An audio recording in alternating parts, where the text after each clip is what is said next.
Другари, во овие тешки времења, секој од нас треба да даде свој придонес во излегувањето од оваа тешка криза.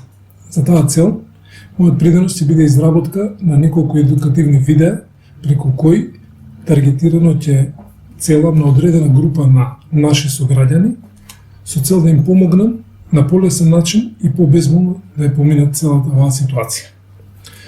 Првото видео е посветено на онаа група на наши сограѓани, кои што и покрај тоа што во своите домови натрупаа огромни количини на тоалетна хартија, сепак секојдневно живеат во страв дали тоалетната хартија ќе им стаса до крајот на кризата или во одреден момент ќе ја потрошат и ќе останат без неа. За таа цел, со оваа практична метода ќе им помогнам не само да ја намалат потрошувачката на хартијата, туку и од таа хартија што им е натрупана по нивните домови, да остане хартија дури и за нивните поколенија и идни генерации. Имено, методата се состои од тоа. Се користи само едно единствено парче на тоалетна хартија. Тоалетната хартија ја превиткуваат внимателно на половина. По извршувањето на овој процес следува наредниот чекор. Повторно хартијата ја превиткуваат уште на една половина.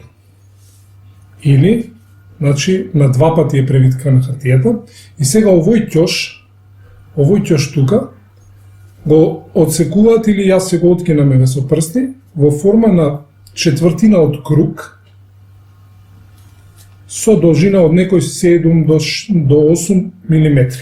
Еве вака како што е покажано на видеото.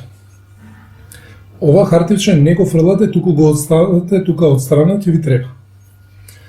Сега ја отварате хартијата и низ отворот кој што сте го направиле го протнувате средниот прст.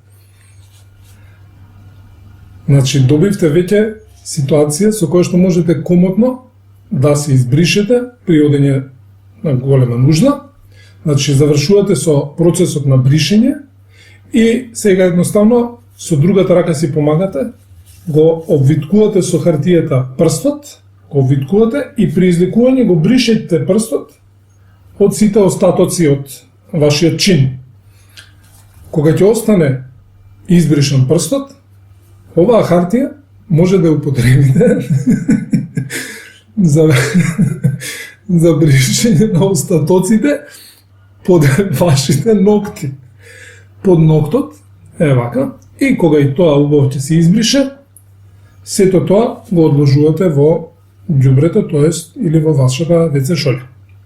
Со овој метод драстично ќе намалите потрошувачката на тоалетна хартија и ќе се спасите од главоболките, дали тоалетната ќе ви стаса до крајот на кризата или не.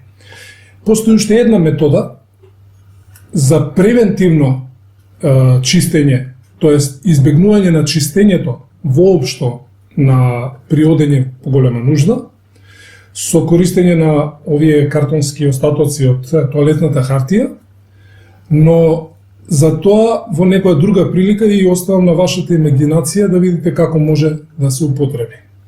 Ви благодарам. Тука долу може да стиснете subscribe, за да ги следите следните видеа. Имате убав ден. Пријатно.